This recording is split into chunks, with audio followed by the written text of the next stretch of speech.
প্রশান্তির জায়গা রয়েছে, তৃপ্তির জায়গা রয়েছে।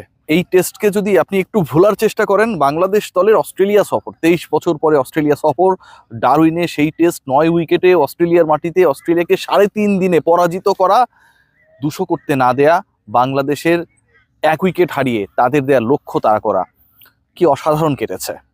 এবং সেই সাথে অর্জনের পাল্লা, যেই জায়গাটা আসলে সবচেয়ে বড়, মানে আপনাকে স্বীকৃতির জায়গায় দেবে।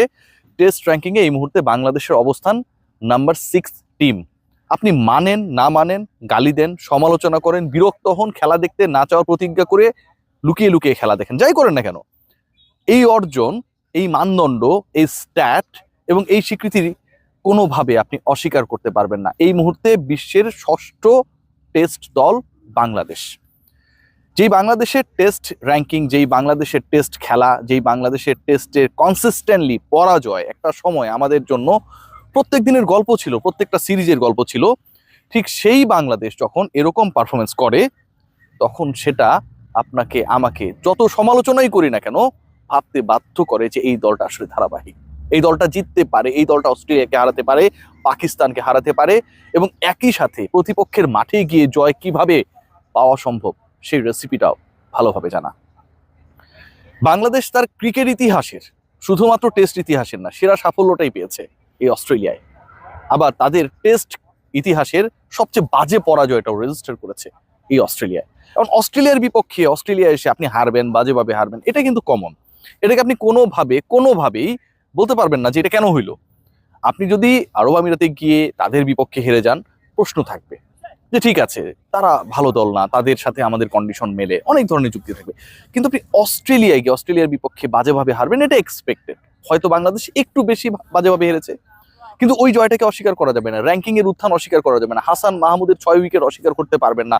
বাংলাদেশের পেসারদের মধ্যে, বাংলাদেশের সব ধরনের বোলারদের মধ্যে এক ইনিংসে best bowling figure Shariful Islam 7 wicket যেভাবে নিয়েছেন অস্ট্রেলিয়ার মাটিতে, অস্ট্রেলিয়ার 7 জন ব্যাটারকে এক ইনিংসে আউট করে, সেটাকে আপনি অস্বীকার করতে পারবেন না। তানজিদ হাসান তামিমের শতককে অস্বীকার করতে পারবেন না, নাজমুল হোসেন শান্তর 84কে অস্বীকার করতে পারবেন না। এই যে এতগুলো অর্জন, এবং সেই অর্জনগুলো কিন্তু 2 টেস্ট জুড়ে। বাংলাদেশ 64তে যখন অল আউট হয়ে গেল, ঠিক সেই বাংলাদেশি সেই দলটাই অস্ট্রেলিয়াকে 210-এর মধ্যে বেঁধে দিয়েছে। তার মানে কি, যে বাংলাদেশ আলটিমেটলি চেষ্টা করেছে, বোলিং ডিপার্টমেন্ট চেষ্টা করেছে, র্যাঙ্কিং এর উন্নতি উত্থান এই দলটাকে আরো রেসপন্সিবল করবে। তবে সেই রেসপন্সিবিলিটি কতটুকু বাংলাদেশের ক্রিকেটাররা, বাংলাদেশের অভিজ্ঞ ক্রিকেটাররা তাদের দায়িত্বে, তাদের কাঁধে নিয়ে পারফর্ম করতে পারবে, সেটা নিয়ে যথেষ্ট প্রশ্ন রয়েছে।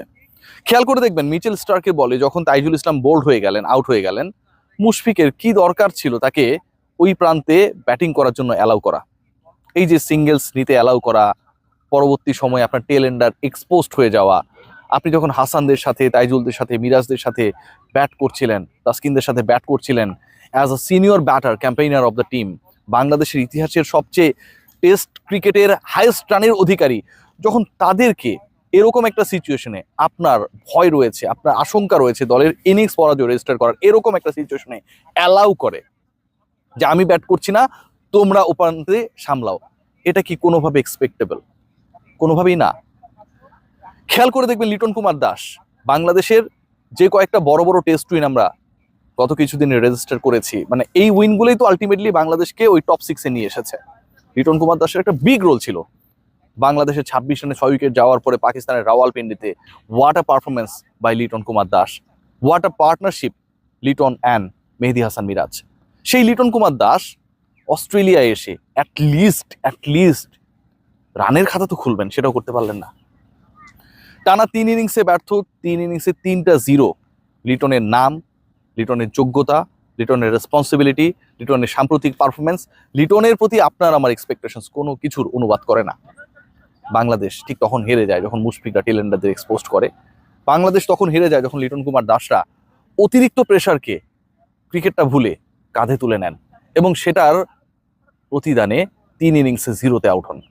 এখন লিটন কুমার দাস 3 ইনিংসে 0-তে আউট হয়েছে, বা লিটন কুমার দাস 3 ইনিংসে 0-তে আউট হওয়ার মতোই ব্যাটার, ঘটনাটা যদি এমন হতো যে তিনি এরকমই থাকে না, আমরা নাইম শেখকে নিয়ে একটা সময় অনেক সমালোচনা করতাম যখন ন্যাশনাল টিমে খেলতে, কোন শট কোন দিক খেলে, মানে এটা আগামাথা বোঝা যায় না। ক্যামেরা পর্যন্ত, যারা ক্যামেরা অপারেটর বা যারা খেলা দেখায় তারা পর্যন্ত, ব্রডকাস্টার পর্যন্ত কনফিউজড হয়ে যেত। লিটন কুমার দাস তো সেরকম না। এই যে 3টা 0, এই 3টা জিরো বাংলাদেশকে ভুগিয়েছে। সেকেন্ড ইনিংসের ব্যাক টু ব্যাক জিরো বাংলাদেশকে সবচেয়ে বেশি ভুগিয়েছে। লিটন যদি একটা 50 পেতেন, বাংলাদেশের চেহারাটা অন্যরকম হয়ে যেতে পারতো। মুশফিকুর রহিম যদি আরেকটু দায়িত্ববান হতেন, আজকের দিন পর্যন্ত বাংলাদেশ টিকতো। হারা নিয়ে কোনো প্রশ্ন নেই, কিন্তু হারার ধরনটা যদি খেয়াল করে দেখেন, সেটা নিয়ে প্রশ্ন তোলা বা প্রশ্ন ওঠা আবশ্যক। নাজমুল হোসেন শান্ত স্বীকার করেছেন প্রেস মিটে, the way he should play he could not. আসলেই তো কি দারুণ একটা ইনিংস। আবার ওই 84-কে মনে করিয়ে দিচ্ছিল বাংলাদেশ আন্ডার প্রেশার। নাজমুল হোসেন শান্ত পার্টনারশিপ করার ক্ষেত্রে একটা বড় রোল প্লে করবেন, এবং সেই 84 করার সময় তানজিদ তামিমের সাথে আমরা দেখেছিলাম যে দারুণ একটা পার্টনারশিপ ছিল। আজকে মুশফিকের সাথে সেটা হচ্ছিল, কিন্তু শেষ পর্যন্ত নাজমুল শান্ত খেই হারালেন। নাজমুল শান্ত একটা নাথিং শট খেলে আউট হয়ে গেলেন।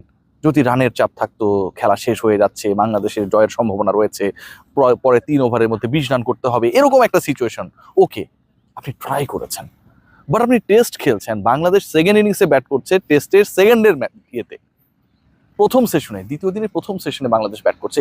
সেই অবস্থায় নাজমুল হোসেন শান্ত যখন প্রথম সেশনটাকে পার করে দ্বিতীয় সেশনে স্ট্যাবিলিটির দিকে বাংলাদেশ যাবে, এরকম একটা ইরেসপন্সিবল শট খেলে আউট হয়ে যান, বাংলাদেশের স্বপ্নটা ওখানে শেষ হয়ে যায়। কেনই আলোচনা করছি, কেনই সমালোচনা করছি? কারণ ওই যে নাম্বার 6 ষষ্ঠ অবস্থানটা নিয়ে যে আলোচনাটা, বাংলাদেশের আরো সামনে যাওয়ার সুযোগ রয়েছে, বাংলাদেশের আরো ভালো করার সুযোগ রয়েছে, এবং সেই অপরচুনিটি টিম টাইগার্স, বাংলাদেশ দলের মেম্বাররা যদি ফিল করতে না পারে, রেসপন্সিবিলিটি যদি কাঁধে নিতে না পারে, যে সময়ে যেই পারফরমেন্সের ডিমান্ড, সেই ডিমান্ড অনুযায়ী যদি তারা নিজেদের মেলে ধরতে না পারে, কোয়ালিটি থাকা সত্ত্বেও এই দলটা ওই ওয়ানডেতে একটা সময় আমরা দেখলাম না 10 নম্বরে নেমে গেছে, এই জায়গাটা ধরে রাখতে পারবে না। বাংলাদেশ দল অসাধারণ খেলেছে, অসাধারণ খেলছে। আজকের টেস্ট পরাজয়টা টু মি আমার কাছে মনে হয় যে একটা শিক্ষা, যে এই যে শিক্ষাটা, যে আপনি 9 উইকেটে হারানোর পর 1.5 দিনে হেরে গেলেন, এই যে লজ্জা, এই যে হতাশা, এটা থেকে যেন মুশফিকরা শেখে যে না, মুশফিকের দায়িত্ব হচ্ছে যখন ব্যাট করবে তার দায়িত্ব সেটা, ট্যালেন্টকে এক্সপোজ করার না।